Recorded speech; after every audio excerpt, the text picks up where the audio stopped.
Hi, this is Rachelle with Journal Life's Journey, and I'm back to work on my December project.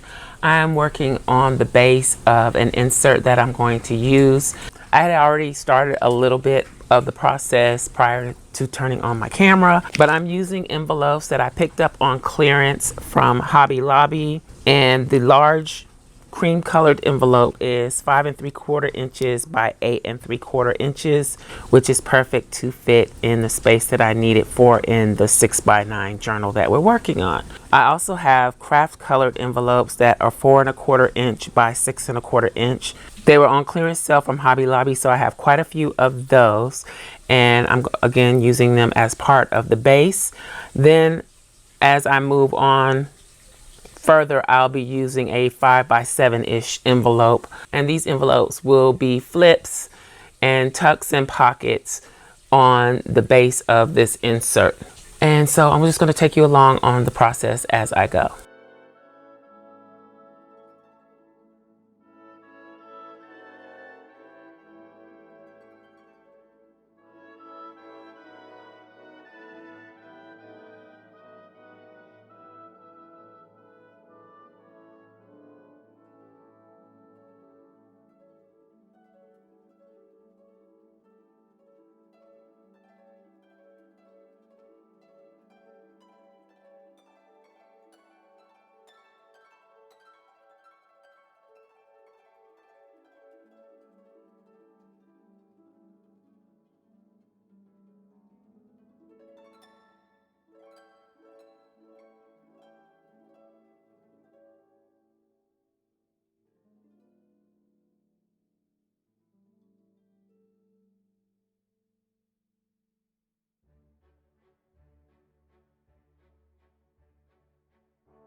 Okay, so I didn't record every little step of this, but you can kind of get a general idea. Let's get my little pieces so I don't lose them of what I did. I went ahead and attached the top flap and the bottom flap. I found some fabric in my stash that I thought would work well, so I'm going to use this to reinforce the folds here. I gave myself a 1/2 inch gusset, glued the 2 smaller envelopes after I trimmed them to the large envelope. I inked everything, so these will go like this, and then either I'll have these on, I think these will be on the outside, and this will just be the fabric design that I use for this. So I thought this would be better than tape or Tyvek, so that I don't have to stain it or color it or ink it. And also I'm trying to use up my paper pads. I'm slowly finding out that most of them are not my style. Even though I love the papers, I'm not that great at creating with them. So I am trying to use what I have. Like this kind of cartoony thing is really not my style, but I'm going to do something to make it more of my style. So I'm trying to use up the paper pads. I'll show what paper pads I'm using in a moment.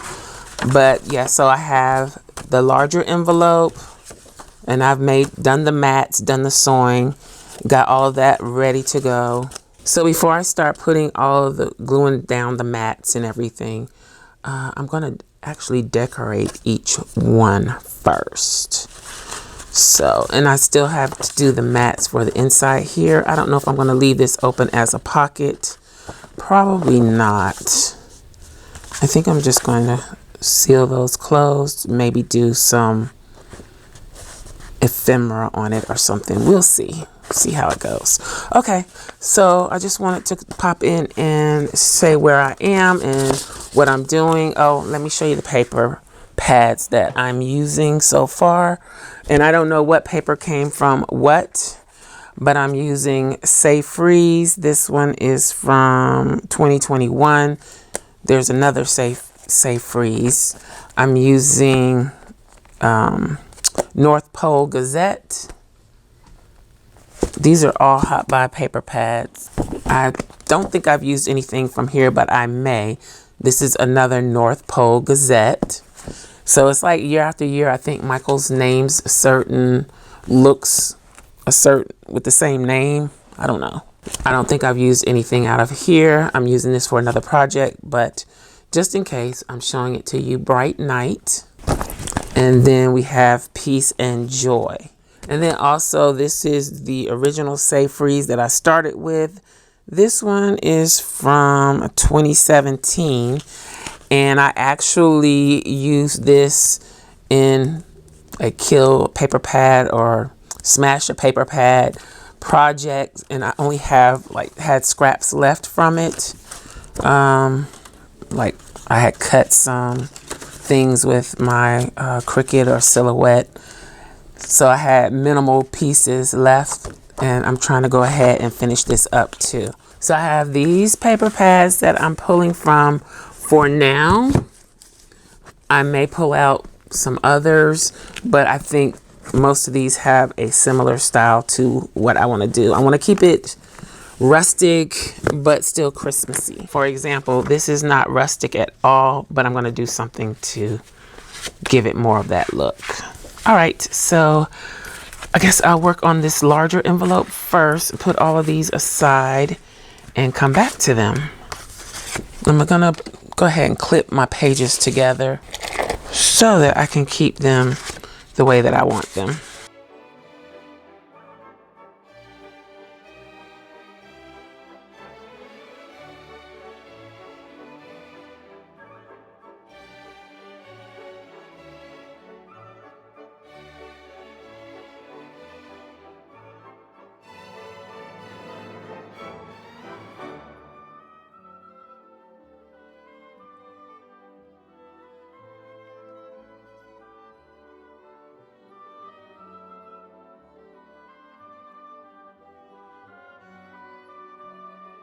So that way all my pieces stay together. This is scrap. All right. So let's tuck these in here.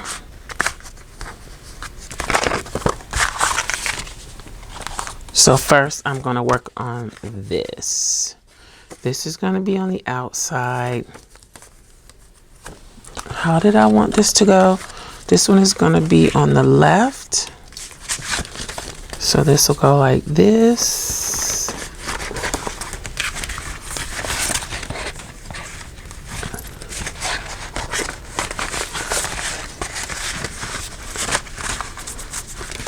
And then this goes like this. And this goes like that. Okay. So then you open it here. You open it here. Open it here.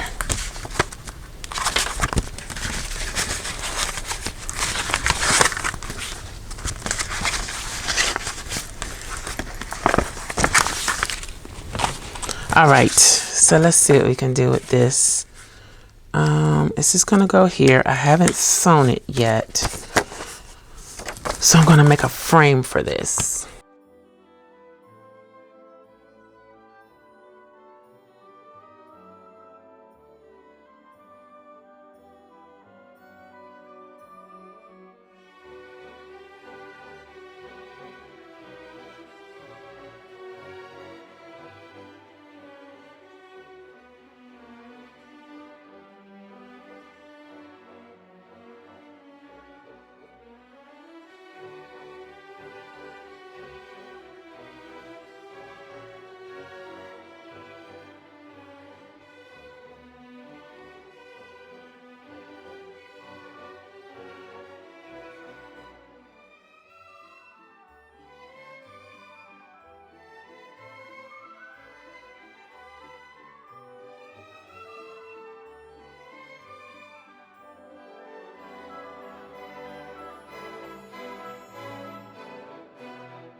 Okay, so I'm pretty much done with the structure of this part of the insert. This is a flap.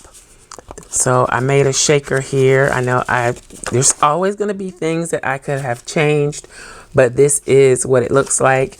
And then on this side, we have a slot here that is a pocket inside of there. And I did quite a bit of reinforcing with tape and things. And I added the brads here. And I'm sure I'll put something else on here on the page. I just don't know what yet, but there will be other embellishments. I also scored the flap. First I scored it at 1/4 of an inch, then I added another 1/4 of an inch to give me a 1/2 inch gusset. I'm not sure that I'll need the whole 1/2 inch, but I'm going to do the other flaps or fold outs first to see how everything goes. On these, I don't think I mentioned it, but when I first added these envelopes to the main envelope here, I did give myself a 1/2 inch gusset on this. So I scored a 1/2 inch from the natural fold of the envelope to give myself room. And yeah, I'm glad I did, because I'm going to need that extra space once I layer all these pieces. Let's see what else. I think that's pretty much it for now. This will attach onto the base that I have here. And it'll go, well, this will be here, and then this will go on it. And I'll put everything in the order that it's supposed to go in. On the smaller envelopes, I also gave myself a 1/4 of an inch gusset here. So that's going to give me room for embellishments. It'll also allow for the extra cardstock paper that I'm matting on these. So it won't be like a bulky thing. It will be fit nicely, hopefully, if I've given myself enough space. So I think this is working out well for me. So I'll work on one piece at a time, and then maybe work on embellishments together at one time. I'm not sure. But if I get the bases done, I'll be happy. I can always come back and embellish. So I think this one is done. Maybe I should go ahead and make a tag or journaling card to go in here. But I guess I will be working on the next one. I'm not sure which one I'm going to work on next, though. Hope you enjoyed it. Let me know what you think in the comments below. Thanks for watching, and I'll holler at y'all next time. Bye.